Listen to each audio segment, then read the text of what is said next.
as researchers in the field of digital health, we all want to harness technology to support people's health and well-being. And digital health solutions actually really need to be driven by our communities and the people in them. So I felt it was super important to make sure there was space front and centre in Digital Health Week to hear some of those voices and ask them to share with us their diverse experiences and expertise. So it gives me absolute joy to introduce this morning's community panel, which has been called The Truth About Technology in Our Health. And this morning we get to listen and learn about how these awesome community leaders harness a variety of digital health technologies to enhance not only their health and well-being, but also for the community around them. We will also have Auslan interpreters present and spotlighted during the panel session, as well as a typist generating our Zoom closed captions live rather than relying on AI. So you can turn that on by clicking the CC button at the bottom of your Zoom screen. As I said, there's a Q&A function there for you. So please ask questions for our panel speakers and reserve the chat for tech support if you're having difficulties. And our team will try and respond and help as much as we can. Our speakers today include Kuku Yalanji Man and founder of the award-winning IndigiLab, Luke Briscoe. And Luke is working on creating and establishing sustainable approaches to Aboriginal and Torres Strait Islander advancement in sciences and technology. With the IndigiLab team, they're making social and environmental change using creative STEM initiatives. Yalada, Luke. Our next panel speaker is Carly Findlay, who's been awarded a Medal of the Order of Australia. And Carly is also an award-winning writer, speaker and appearance activist. And she's been invited onto the ABC TV show, You Can't Ask Me That, and lots more. And Carly identifies as a proud disabled woman, and she lives with a rare severe skin condition. Welcome, Carly. Our next speaker is Fiona Given, and Fiona has an arts law degree and works as a disability consultant in research at UTS and as an advocate for inclusion and anti-bullying. Fiona lives with cerebral palsy, including communication disability. Welcome, Fiona. Our next speaker is Caleb Rixon, and Caleb is a stroke survivor and founder of a social enterprise, the Genius Network. And Genius aims to empower every person who's been touched by life-changing trauma to build emotional resilience through connection with others. And Caleb works as a consultant, a coach, and a speaker with several universities, as well as with many peak brain injury support and advocacy groups in Australia. Welcome, Cal. And today's panel will be chaired by Professor Simon Darcy from the University of Technology in Sydney. And Simon works in the UTS Business School, really driving research to improve organisations' inclusion strategies for people with disability. And as a person with an acquired spinal cord injury and a power wheelchair user, Simon also brings an inside perspective to today's panel. Thank you, Simon. Welcome, everyone. I'm going to stop sharing my screen and I'm going to hand over to you, Simon. Thanks very much, Liz, and welcome to the other panel members who we'll get to know very shortly, and also, very importantly, for the Digital Health Week participants that are here.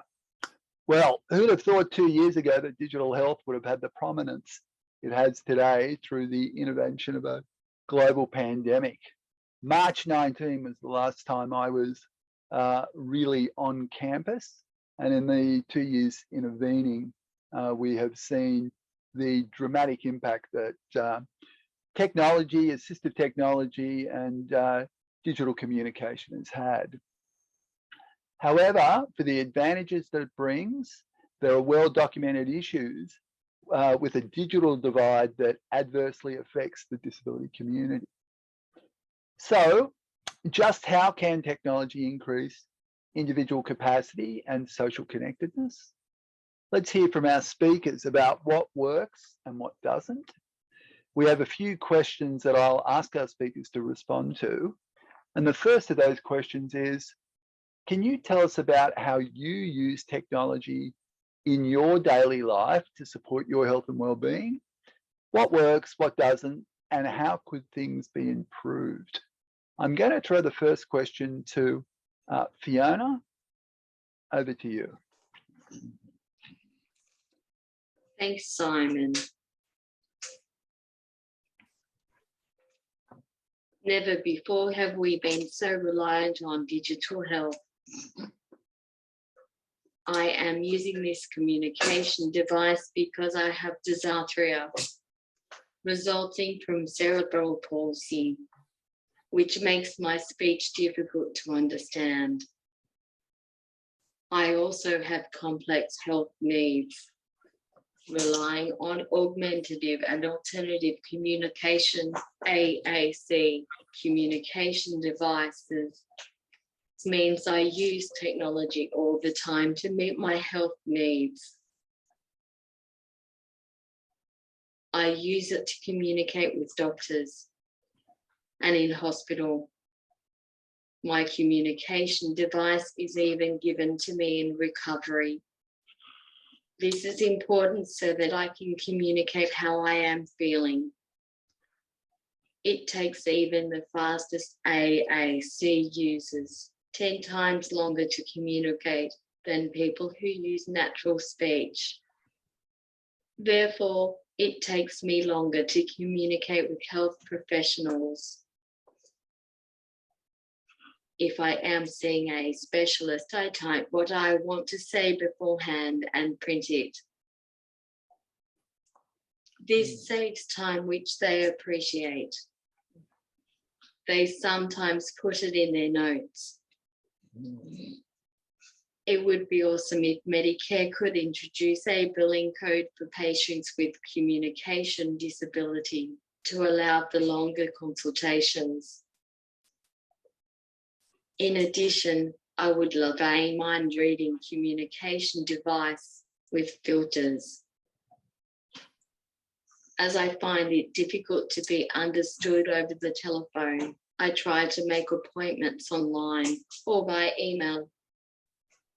This saves time for receptionists. I have been trying to get into the practice of booking a support worker at the same time I make a doctor's appointment, so I know I have someone to take me. It would be great if specialists had online booking systems as well as general practices. I like receiving SMS reminders about appointments. The problem is once receptionists have my mobile number, they ring that instead of the landline. I cannot speak on my mobile. It would be much easier if they emailed me or sent me a SMS. A simple note on my file would help facilitate this. I used my health record to check blood results. There are problems with accessing my health record, which I am currently researching, wearing one of my other hats. I recently asked my GP to email me a copy of my ultrasound results so I could forward them on to my physio, because radiology results were not available on my health record. I think in order for my health record to reach its full potential, there needs to be a mass education campaign for health professionals and the general public, as well as the need for CO design to ensure usability. To be honest, I only started using it since I started work on it. My family only became aware of it through me talking about my work. Telehealth is a fantastic byproduct of the pandemic, and it is great that it is continuing. I have used it mainly for renewing prescriptions. It may help prevent the spread of infections in the future. When a person has a cold or flu, they can use telehealth instead of going to the doctor. The downside to telehealth is that if I have to see a GP who does not know me, they will not speak to my mother on my behalf. I used Zoom for physio during lockdown. My mother had to help me because I could not do the exercises myself. This was interesting given we have the normal mother-daughter relationship. In addition, as my mother is aging, it was physically difficult for her to assist me with some of the exercises. I was still charged the same amount by my physio as if she came to my house. Often she was inaudible. She was not properly set up. I think because telehealth, particularly for allied health, was done on the fly, there was no time to sit down and work out the ethics, pricing, and the practicalities. I think now might be a good time for bodies such as APRA to work out these issues for the future. Thanks very much, Fiona, for that great kickoff to the day. And there's a tremendous depth and richness to many of the points you've made. At this point, I'd like to welcome Carly to the conversation and for her investigation of how she uses technology in daily life for her health and well-being. Over to you, Carly. Hello, thank you so much for having me. That was so interesting, Fiona.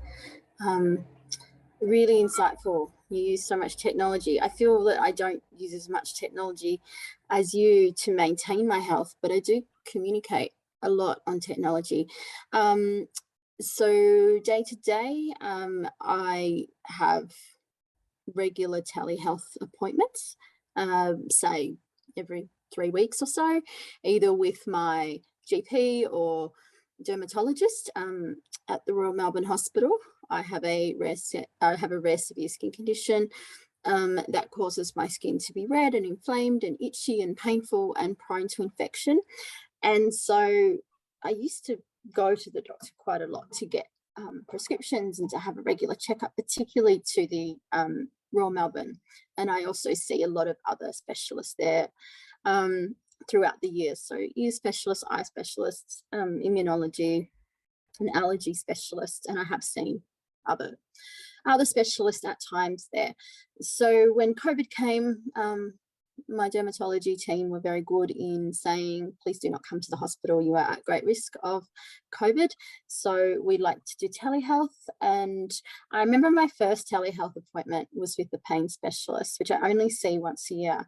And it's quite bizarre because with that specialist, if you miss your appointment or if you don't book in, you really can't get in for another year because it's so in demand and there's so few.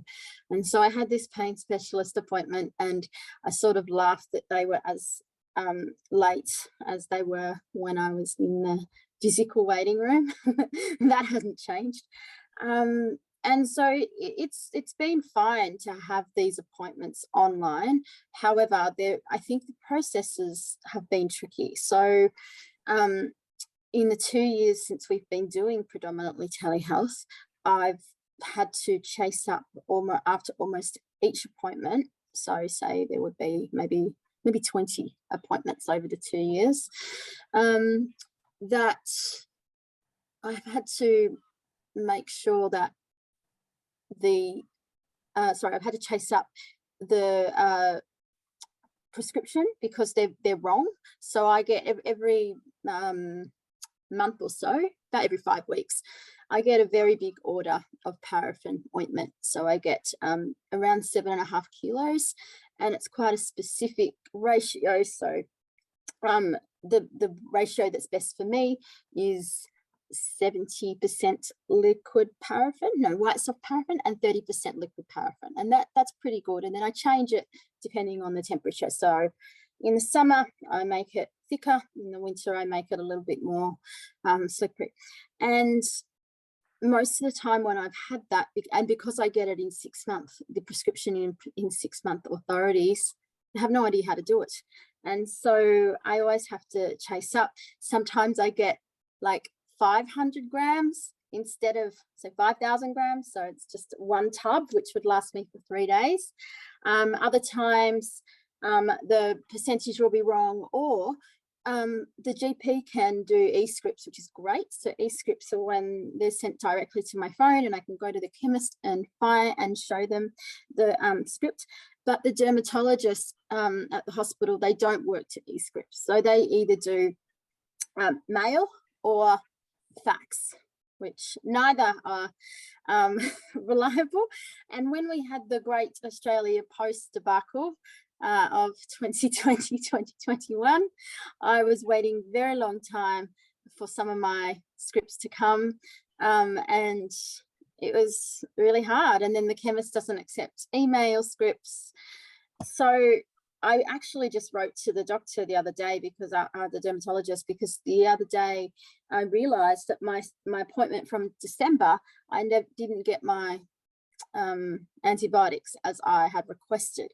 And a lot of other people were telling me, a lot of other people who had these different specialists were telling me there's no real central line to contact when you have a whole heap of specialists in a hospital, in a public hospital especially, because they're all rotating and they're all different from different departments. I feel fortunate that mostly I can just email the dermatology section, but I also feel bad for that, because I know how pressured they are and how under the pump they are. And my pharmacist actually said that she has seen so many mistakes made by people, by doctors, GPs and specialists, because they're so under the pump. So the medical admin right now just seems humongous. The other thing I find with telehealth is that I have an iPhone and an Apple computer mostly, except that I'm using this as a PC for my other job. But the Apple products don't work so well on telehealth. The telehealth system that my hospital has, if you have to find like a photo on your phone or find something else on your phone while you're on telehealth, it cuts out and it makes a funny sound and you have to log back in again. So there's that. And also, having a skin condition, it's very hard to explain what something looks like or feels like without the doctor seeing it in person. And so to talk it through with the doctor can be quite hard on the phone or on video. I've had to show some I had to send some photos the year before. Sorry, this might be way too much information, but we're all friends here. I was very smug in COVID time, particularly lockdown number 1 and 2 in Melbourne, and I did not wear a bra. I'm like, yes, I don't have to wear a bra when I go to work. And then Caleb is agreeing, you didn't wear a bra either. But I got, because of my skin condition, I got a really nasty infection. I got staph. And so I was really smug about not wearing this bra, except then I got staph. And I had to show my doctor photos of my breast. And I was really uncomfortable about doing that, because I'm like, well, where will they? I mean, I trust them, but then I was so embarrassed about just sending these photos that I just took a selfie of me dressed, going, oh, here's a selfie of me dressed so you don't just have to look at my breast. I mean, I'm sure she does that all the time, sees that thing, but it was such a weird experience for me to have to do that. Anyway, the moral is, if ever we're in lockdown again and you have the option of not wearing a bra, please wear a bra. She actually said that staph infections were up during lockdown because of this. So yes, sorry, I fear I shared too much.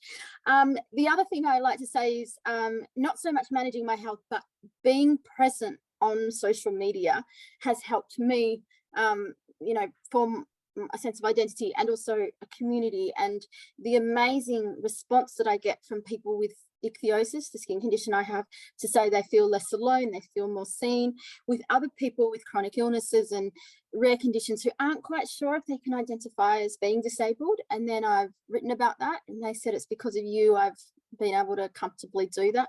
And also for parents who can see that their children will have a good life, that they'll be you know, there's hope for them, and that means a lot. And also doctors, I get a lot of messages from emails from doctors, particularly at the Children's Hospital, to say, we've got a child born with ichthyosis, can we put you in touch with their family? And that's amazing that, you know, now we're connected on social media and I see these beautiful babies grow up with ichthyosis. So yeah, thanks very much, Carly. And right. Yes, I do feel I know you a lot better now. It is interesting, but I know a lot of us use photos as a way of quickly conveying complex information to doctors, but it also means you rarely hand your phone over to somebody to have a swipe through and have a look at some images. So yeah, there are some really interesting issues around privacy and disclosure and living online and what that means, as well as the policy and procedures. So thanks for those learnings, and we'll find out a little bit more richness from speaking to Luke on the use of technology for health and wellbeing. Hello everyone. Can you hear me? Yep. Yeah, it's really good to be here today. Today I'm on the lands of the Yidinji people in Cairns. Sorry, I just had a power outage at the moment, which is quite common in Cairns. So just got the power back on, and yeah, glad to be part of this panel today. And yeah, for those who don't know me, I'm Luke Briscoe. I'm the CEO of a company I founded called IndigiLab, and I'm a Cookie LNG man. You know, work a lot in the STEAM space, in educating people around Indigenous knowledge systems and how they can play a role in education, but also in ways in which we can sustain our land using Indigenous knowledge and technology combined. But yeah, so one thing that I was grappling with over COVID period when I was living in Sydney in 2020 and 2021, the two lockdowns, was the physical health versus the virtual health, and something that I think everyone's stopping, you know, now to really hone in and look at, you know, what's the impact of COVID on our health, and how does technology play a role in that. But I suppose when you think about you know, the vast issues around technology, and how it provides access to some people and doesn't allow other access to other people. I think that's an important point that I draw upon, particularly living in Sydney and not being connected to country and culture for many people like myself was really difficult. But you know, I think about the holistic point of views as well when I was living through COVID, and just thinking about how a lot of other people are in you know, harder conditions, you know, through life, and some people aren't even on the internet. But yeah, the question I suppose I try and think about is how can digital health be achieved if our physical health isn't intact? So when I think about that, I think about so many positive you know, impacts that health and technology can play, but sadly you know, a lot of people are missing out on these opportunities in the digital world, and how these and how in this case in how in this world, when we think about access to the internet being a human right, how are so many people left out, and also when we think about the new technologies that are created, you know, for our health and mental health online and in technology, are they designed for a certain sector of people as well? When I think about the 4IR and I think about this aspect around the Industrial Revolution as a starting point in the first Industrial Revolution. I suppose it has its many flaws, and a recent study at the University College of London made linear between the first Industrial Revolution and the great dying of Indigenous peoples across the globe due to the massive impacts that it had on land and people. Obviously, humans need healthy land to have healthy minds and bodies. The research also found that the Industrial Revolution was most likely the cause of a mini ice age around that time as well. So fast forward into the 4IR, which is all about mass communication. And once again, Indigenous peoples are struggling to maintain culture and language in the digital world and through technology. For Indigenous peoples, sustaining our language is vital to sustaining the land, the culture, our lives, and our health.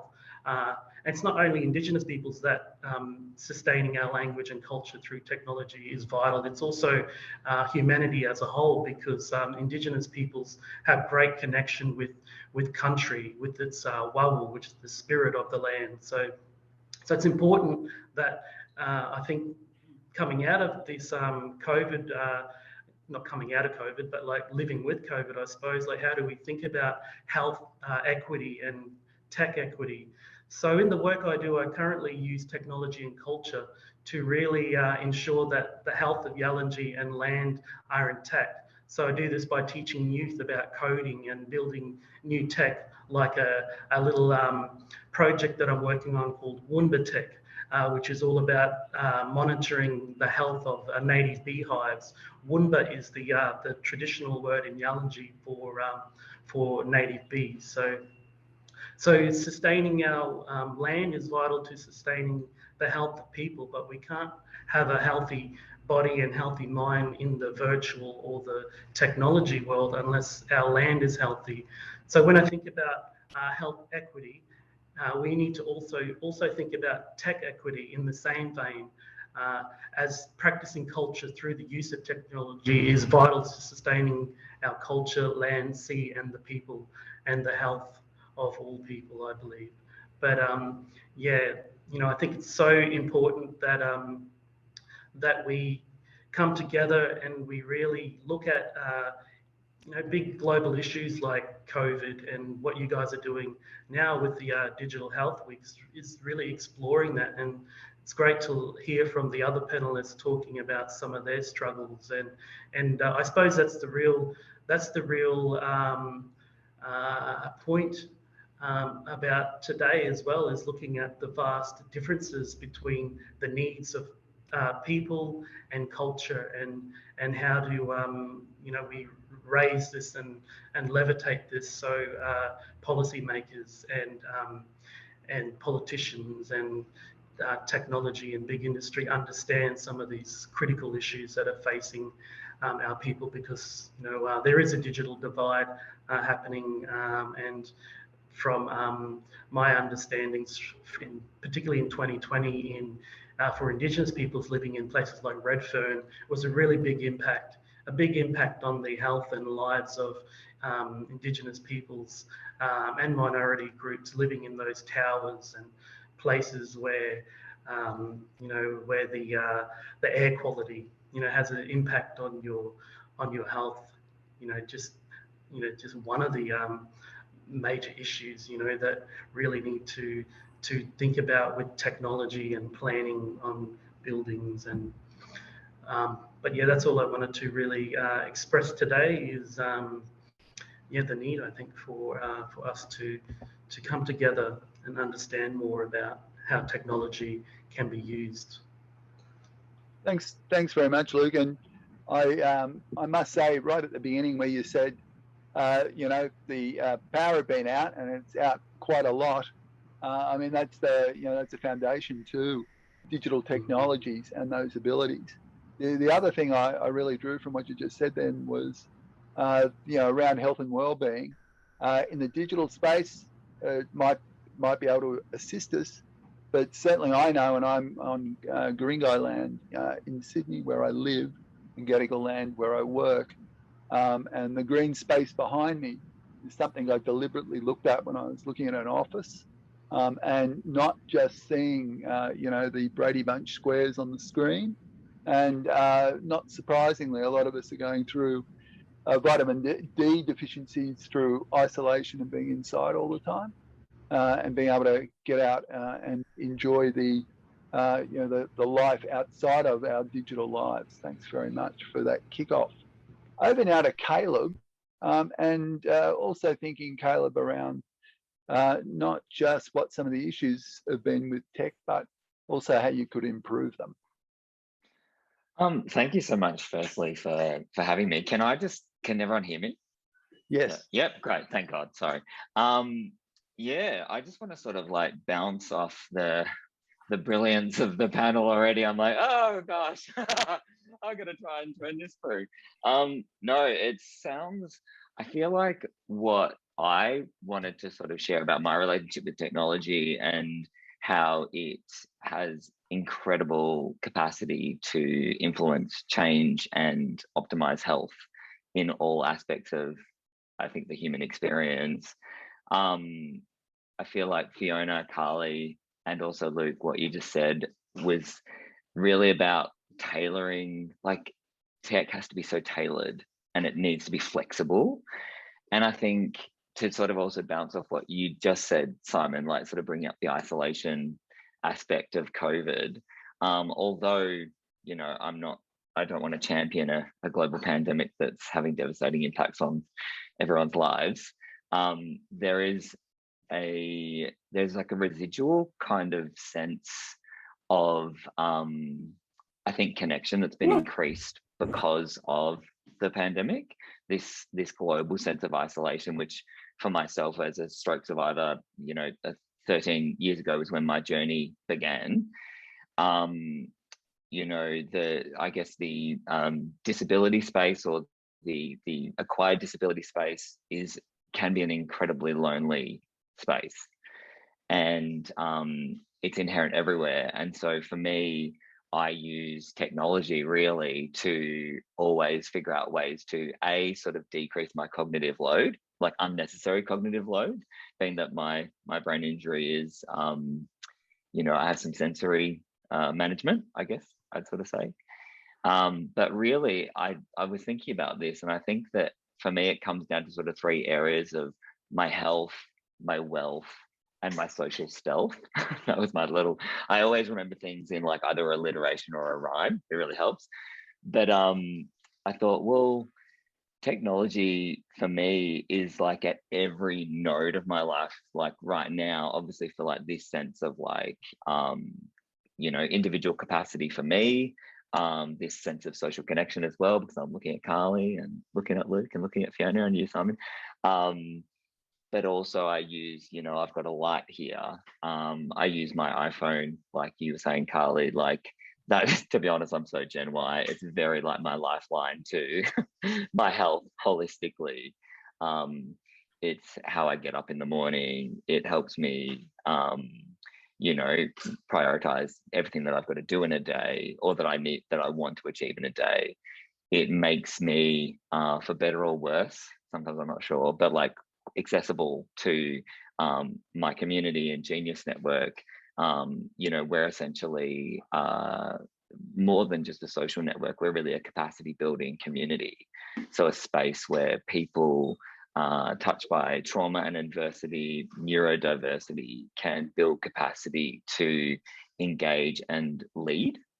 And I think that in my experience of acquired disability, it's a very debilitating process, and a very what I kind of call like a reductive process. The system is designed in a way that it unintentionally others you and silos you from society. So although there is this sort of sense of disconnect from me in my life that is kind of it's probably been more prevalent like in the earlier stages of my ongoing recovery journey. You know, the power for I guess disconnection to occur I think technology can equally have insurmountable impact on the connection that can occur. And so what I focus on every day is really using technology to harness engagement with people, and also how to personalize that engagement so that it benefits the other. Not to say, like, not that I'm like Mother Teresa, I'm really not, but I've over time I've realized, technology, the benchmark should be that we have accessible platforms, but really we should have inclusive spaces, very sort of what I would say, like a very sexy, inclusive space where you feel good, specific, affirming, fun, engaging. So I actually use a lot of technology with a lot of our community leaders every day, because building Genius Network as a sustainable social enterprise, I went into it just wanting to start a little posse of peeps touched by trauma, and now it's our vision to live in a world where every person is empowered and emotionally resilient and connected is a really long journey, and it's something that I will see out. And so there's many missions that help that world sort of come to fruition, but building safe spaces for people to have like really strong forms of intentional communication, utilizing like not just, if you've got like a piece of health tech, also like, even just the Google suite of technologies, I use that every single day, because it like links to Google Calendar, which links to like bespoke calendars, which starts a thing called Meet if you're not on Zoom. It creates instantaneous links for people. So for people that I think, you just don't want to bombard, we're all pushed with notifications. I really try and leverage off sexy, accessible tech. Like I do actually think that Apple, like I'm a bit of an Apple person. From my experience, sorry, Fiona. I just saw you, Fiona. It's a very it's a sexy interface, and I feel that also informs how I engage with the technology. So I'm really all about how do we use our tech at our disposal for the betterment of one another's capacity to participate in community life. And look, the terrific areas that we're touching on, as you say, as every comment that comes in starts to reshape what I thought I was going to talk about. I'll just pick up on Caleb and something I saw in a documentary going back quite a few years ago. It was Murderball, which is the predecessor to wheelchair rugby. And there was a guy with a similar spinal cord injury to myself who said, for the first 4 years, I was useless. So an acquired disability, sense of isolation, you don't know what you know about your injury. You could fit on a fingernail, and you've got to redevelop. And I'll go all academic here for a moment. Social capital theory, human capital development. Those sense of belonging is destroyed. You're creating a new identity where you belong, and that sometimes that identity takes you a while to feel comfortable in your skin, quite literally, around that. And before tech, and I go back a little bit before some of you guys, there's a lot of sliding doors in this space as well. So I'd done a little bit of computer programming and a teaching degree prior to my injury.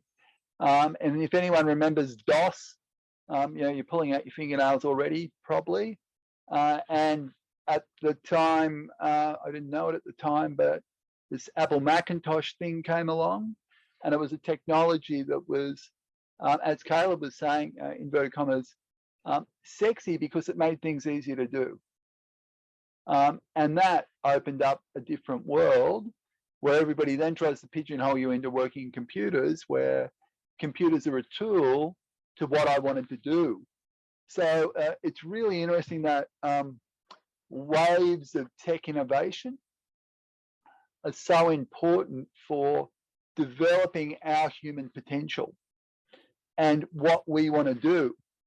But the digital divide, and I'm sitting here in front of 3 full-size screens, a Windows computer on my desk, a Apple iPhone beside me, an iPad a little bit further along, a reasonable NBN connection, and being fully, being full-time employed for 30 years to be able to pay for it.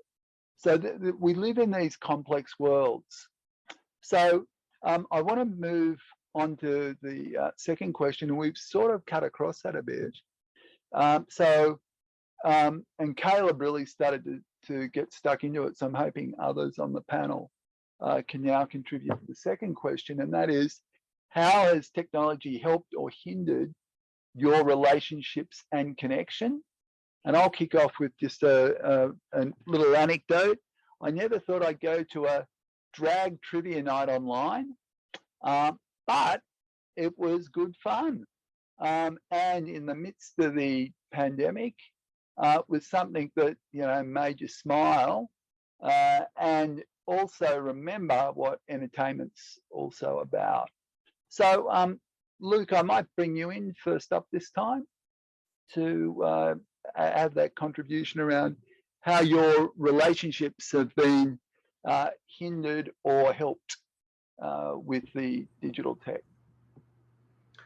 Yeah, I'd say it's a really interesting parallel when you look at the two, particularly when the pandemic came out. We also had the issues, around in America with Black Lives Matter, and so for Indigenous groups, a lot of the connection on social media is all about raising the awareness about our rights and highlighting some of these key issues.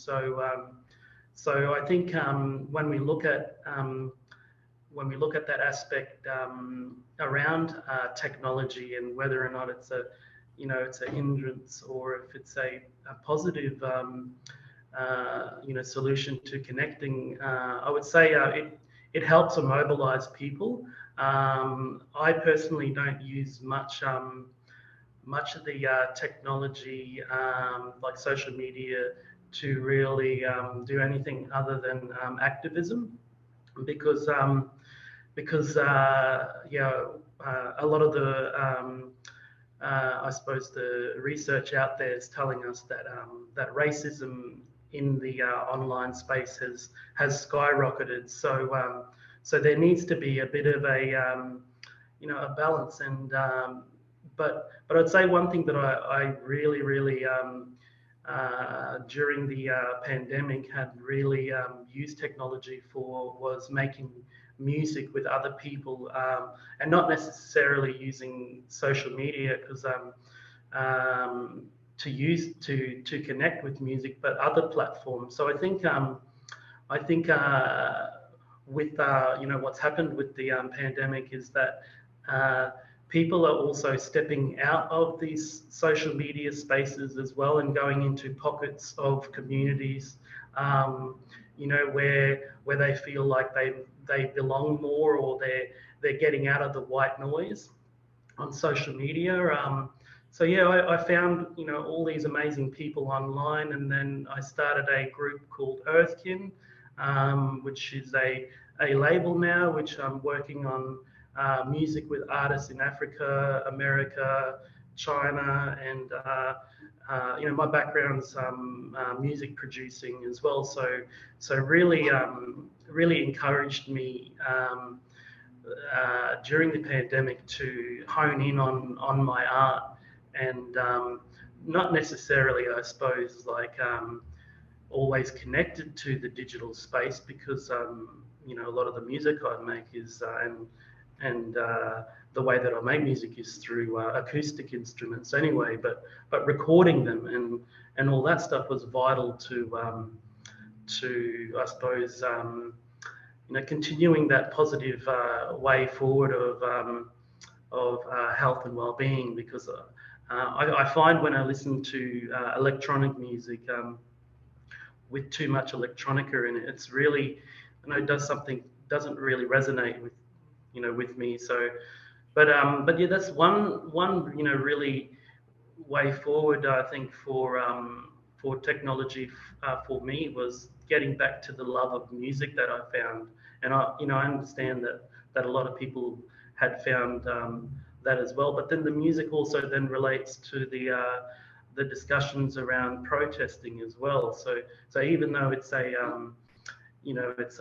it's a harsh reality, I suppose, for minority groups that aren't seen or heard, is that when we create works, it's obviously going to reflect what's in the social world around how we feel as well. So yeah, I was really I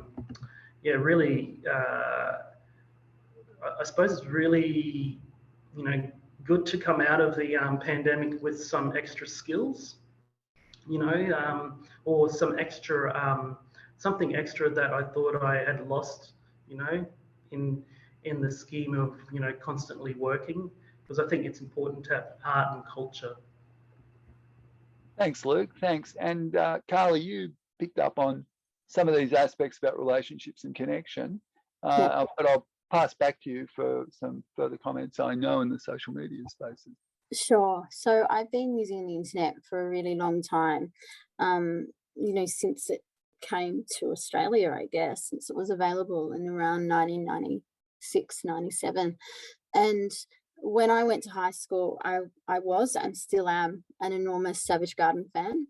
And Darren's just released a new song, which is exciting after 10 years. My school librarian would try and persuade me not to look up Savage Garden news on the internet, on Yahoo or GeoCities back then. And one day she suggested that I look up people with ichthyosis, and I did, and it changed my life. I didn't know anyone with the condition before the internet, and I also didn't know that we look very similar. People with ichthyosis are very genetically similar in appearance.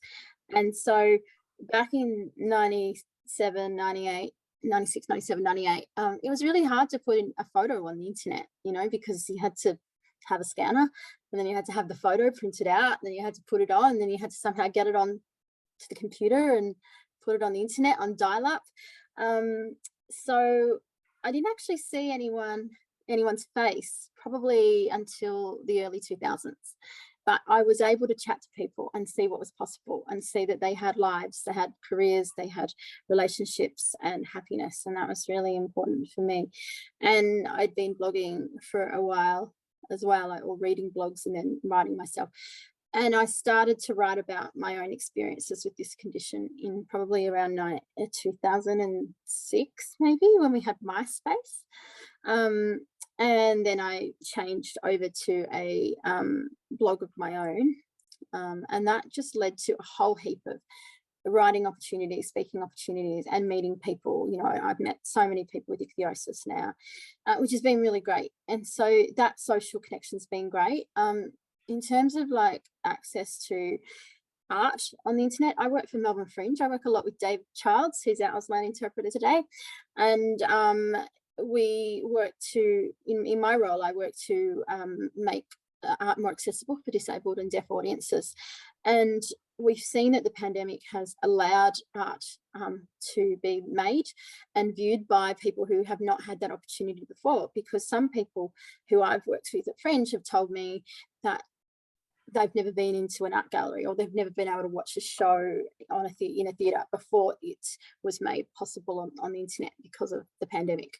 So we've seen that, and I think that's a really great step. And I think we have to remember that we're living with COVID right now, and we can't just revert to our old ways beforehand. We have to keep that. We have to make sure art and connection continues to be accessible. In terms of the difficulties, one thing I find that I spend so much time on the internet, like Luke, doing activism, And it can be really hard. Like sometimes you're on call.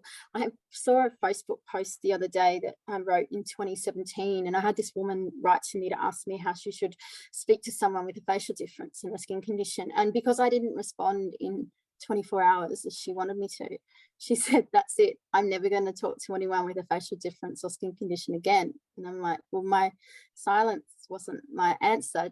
I'm not your on-call advice line. So there's that kind of expectation to be on call and do all this free work, and it is work. You know, I have a Patreon and PayPal where people can give me money if I've helped them, because I know that I've helped them. I know that I've provided them links to books and shows and advice and all of that. And, you know, I'm very grateful for that support. The other thing I find really hard is that the level of lateral violence in disability communities, in other marginalised communities like Indigenous communities and, you know, people of colour communities is enormous. And for the last sort of 4 years, I've had horrendous lateral violence within the disability community. And probably before I was 30, I hadn't had a panic attack. And I had a panic attack when I was in a job in the government around when I was 30. But then in the last sort of 4 years, I've had many more panic attacks because of the lateral violence online, because of the bullying. And some of the members of the disability community, I mean, I guess they're so focused on fighting the system that they fight each other. And I've had incredible jealousy since I got a book published. I've had 2 now published, since I have a mainstream speaking agent. Some of the things that have been said about me publicly are just horrendous, and this is public, and the E-Safety Commissioner can do nothing. The organisations that they work at, that they're on the boards of, they can do nothing. It's been horrendous, and it's all online. And because particularly in the last 2 years, we haven't been able to go anywhere and do anything outside of our homes, you get really in your head about that. And I found that to be really hard. And yeah, I've had many panic attacks since then because of this online bullying. And I mean, I keep saying I'm really glad it's happening publicly because people can see it. I mean, I'm not glad that it's happening, but I'm glad it's happening publicly. And I've come to privately warn people about these people because it's awful. And if they're harming me with a, you know, big profile, quite resilient, what are they doing to other people? So yeah, sorry to end that on a sad note, but yeah, I mean, it is really hard, especially when the E-Safety Commissioner has no power. I mean, I get trolled a little bit, not that much. And I know we shouldn't say, oh, well, Clem Ford gets it worse or Van Badham gets it worse. You know, I get a portion of that. But these bullies have said that I'm making the trolling myself. They're saying, you know, they're policing how I do disability. They're saying that I'm faking my race and my disability. My mum's South African, so I'm not white. Yeah, lots of stuff. And it's all happening publicly, but nothing can be done. And so I think that's really hard. You know, when and I have the power to advocate for myself. I have the capacity to do that. And what about other people who are being harassed online? And look, and thanks for talking to us about that area, and don't apologize. I mean, it's a very real form of violence that you can't get away from, online violence. Whether it's you know, as I had only a few years ago, a carload of you know, blokes that were drunk swerve from one side of the road to the other and give me a mouthful for no apparent reason, to others actually being physically beaten in public. We've seen only on the weekend again some inverted commas gay bashing in Sydney, where 16, 17-year-olds have been arrested. These are things that when they're online you can't escape from when you're using you know, when you're using social media. And certainly you know, wedge politics in the disability space has been you know, limiting where we should be going, not improving our lives. Caleb, would you like just to say 1 or 2 things about the relationship and connection? Yeah, I guess to maybe throw a little yin in I feel like I've had a skerrick of what, Carly, you just articulated. And thank you so much for sharing that. Yeah, I guess to go on sort of the other side of the positive impact, I think for me that is probably the biggest takeaway thus far. I'm a little bit of a, like, you know, I guess it's sort of like my intention is to look at that part of the paradigm, but I've actually found that I think that COVID has only really increased the intentional communications that I have. So for me, from a point of, I guess, if I'll just to keep it brief, connecting with my own personal, let's say, like interpersonal community, it has to be very intentional, like, because let's be real, like, we're not going to bump into each other in the street. So, or like, you know, I mean, you might bump into each other, but half the time you can't even tell who each other are. So yeah, I feel like there's something to be said for me that's really positive about the intentional nature. I'm someone who probably, I like equity. I really like always feeling safe in spaces. I'm not that combative. Like, I've probably become a bit more stronger at advocating, but I like peace. I really like that.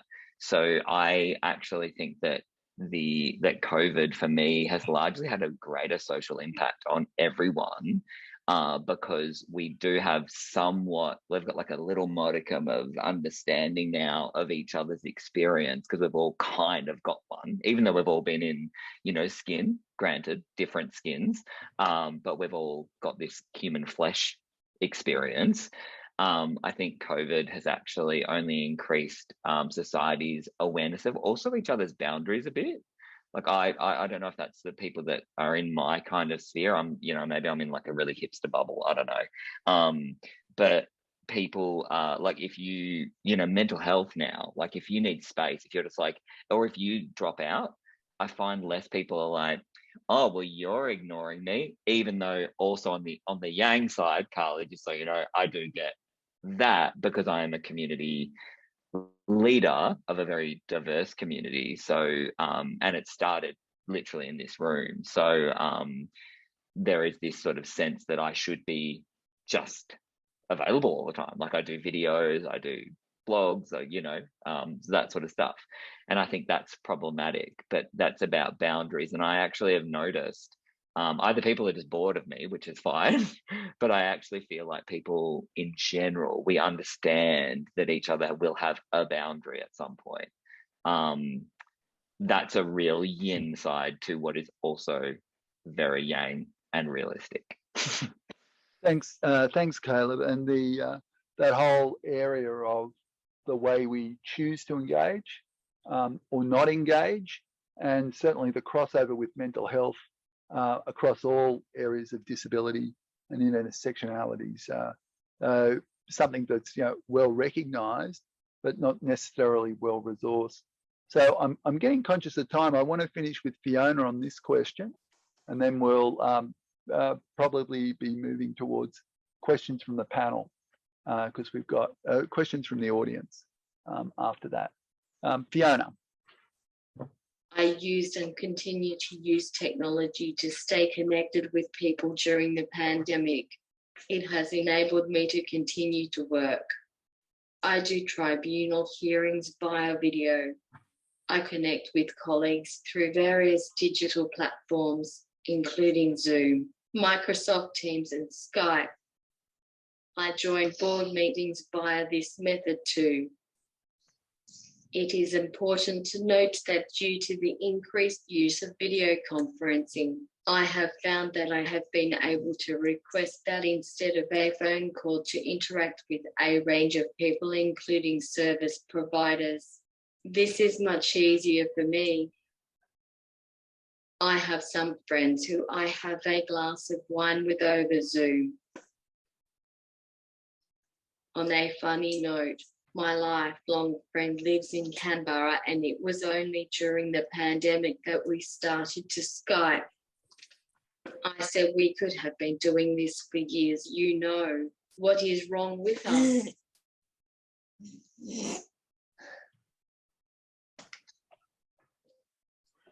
Thank you very much, Fiona. Yeah, these little tricks and hacks that we all use to, keep on top of things from a health and wellbeing perspective have really been challenged where our normal support mechanisms aren't there, and we've had to relearn them or create other substitutes. So it's now moving on to 7 minutes to go. I think what we'll do now is ask Anna to come in for and ask questions from the Q&A panel to members of the audience. And I'll hand over to Anna Singleton now. Beautiful. Thank you, Simon. And it's been so fabulous hearing from everyone today, talking about the good, the bad, and the ugly of digital health, including increasing access to with things like telehealth and feeling more connected to our community and our healthcare providers, and sending photos. We've never done that before to our healthcare provider, but it's also brought up so many problems like privacy and tech issues. There's trolls and racism on social media, and they're having a very difficult time regulating hate speech. And the digital divide, which Luke is tackling through tech education and including important cultural needs. And I think that brings us to a few questions that we have that are sort of going on the same theme. So first we have Natasha Lazarovich, who just wanted to tell you, Carly, that she also stopped wearing a bra during the pandemic, which I think a lot of us can relate to because they're so uncomfortable. But one theme between her question and Gloria Gomez and Associate Professor Adam Dunn was that we want to know how to solve this problem. How can the healthcare professionals and researchers support people better? And one strategy that is becoming very popular is co-designing with community members. So getting together the community members, the researchers, and health professionals to find a better solution. So the question is, how do you feel about co-design, and how can we do that better so that it's finding solutions that work for you? Who'd like to take it first? I'll go first if you don't mind. Thanks, Carly. I like the idea of co-design. I feel like it's the patients that use the systems and that we need to have some input. But I also really feel it frustrating when we're expected to do it for free. And it's like, well, we're expected to give back because we receive so much from a healthcare system, and we're expected to volunteer. And I feel that really tricky. Although I must say, one day I had to do a speech when I first started out doing speaking, and I didn't really know what to charge, and I wasn't making much money speaking. But the hospital that I spoke at paid me in Tubifast, which, if anyone knows what Tubifast is, it's like a bandage that you put over your skin very tight for dressings, and it's very expensive, like $90 a box or something, and they gave me 5 boxes. So that was better than being paid in money for me back then, because it was really useful. But yeah, it's the consulting, but ensuring that we are paid for that, because our lived experience counts and it's valuable, and it is just as valuable as having a medical degree or having any type of other qualification. Yeah, I'd also suggest to any practitioners that are listening out there that the NDIS have a payment schedule guide for co-design and for inclusion in research.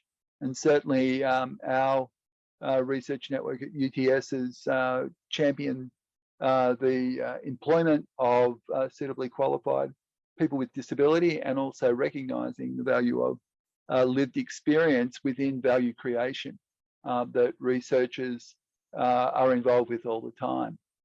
Caleb, Luke, Fiona, would you like any comment on that? Yeah, I'd love to chime in a little bit on that. I think in my experience, like on the notion of co-design and consultancy, I think this is such a great question, and I really thank you for you who put it in, because it's such an important part of the infrastructure, like societal infrastructure, when we're designing solutions, it's not even just about the code design and the necessary remuneration that should go with that. It's actually about the co-creation of things, because I think that one of the things that I've noticed and noted and I speak on in my experience is that in the health sector, I think that sometimes because of the jargon that we use, whether it be like consumer jargon, things like that, it positions someone with actual living expertise as a recipient of services as their greatest kind of note. It's like their notoriety. You could be a professor, I'll be a receiver.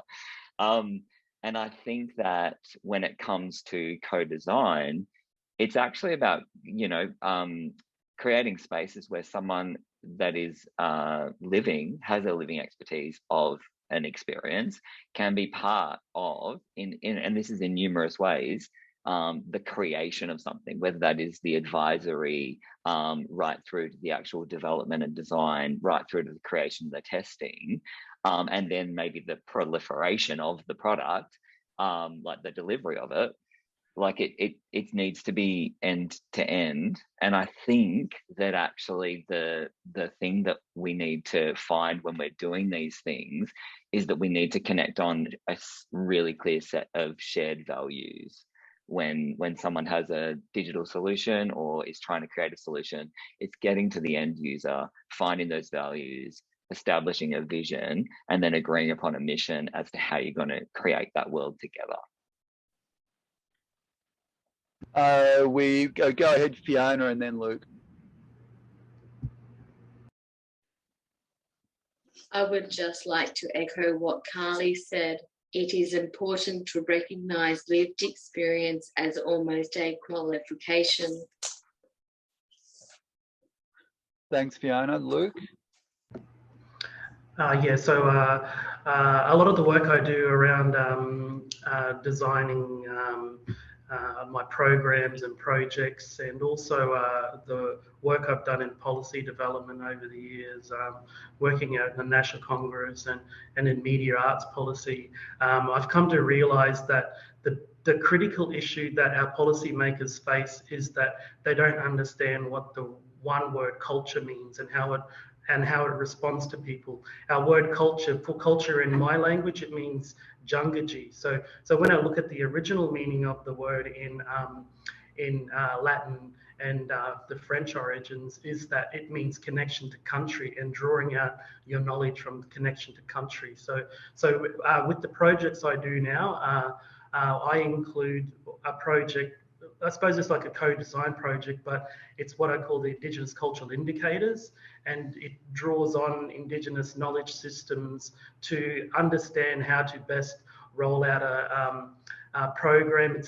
It's a matrix that you can use to evaluate projects and programs, but it's also vitally important because what it does is that it draws everything back to the original people of the land and the knowledge and the culture. So when you look at Indigenous cultural indicators around things like the SDGs or health equity and tech equity, you can draw on knowledge that's been based on sustainability, and that's been tested and trialled for thousands of years. So Indigenous cultural indicators looks at things like business practices, policy practices, and it started in New Zealand.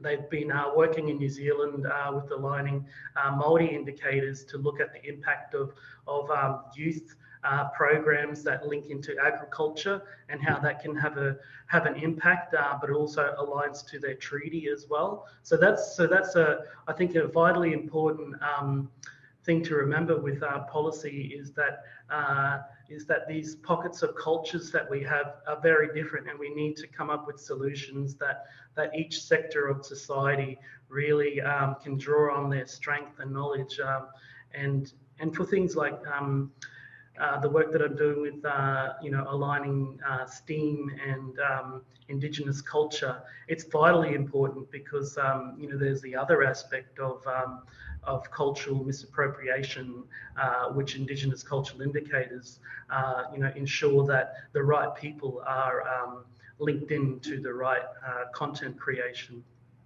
Thanks very much. We're going to have to wind up the Q&A, but I'm sure Anna will be able to circulate those questions. I'd like to thank the panel of Fiona, Carly, Caleb and Luke for their wonderful insights today. We could probably go on all day actually on this. I would like just to round off on that co-creation, co-design space. You're going to get more appropriate, more effective and more efficient processes, procedures, protocols, policies and startups if you engage right from the beginning. Because if you're trying to serve a community, a customer group, a member, and you don't understand what their experiences and requirements are, then you're going to be wasting a lot of time and a lot of capital. Coming from a business school, I think that's a good note for me to finish and hand back to Liz. Thanks so much, Simon. And can I just echo your thanks to Carly, Caleb, Fiona, Luke, and also our wonderful interpreters this morning, Dave and Gabrielle, and also Anna Singleton for sharing the questions just then. I knew that we had an ambitious round of questions, but I was so keen to hear what everyone had to say. And already in the chat and on Twitter, there's been lots of people saying thank you, that they've learned a lot from hearing you talk about your experiences. And that's what I had hoped we would gain from this. And it really sets the scene for the rest of the week, because I just can't agree with you all more. I think we really need to look at our own experiences in the community to inform what we do in the digital health space. And if we don't, things will continue to fail and we'll have to rely on fax machines. And we all know where that leads. So, okay. That concludes our panel session for this morning. Thank you very much to all our speakers and for all of the tech people behind the scenes making things work this morning.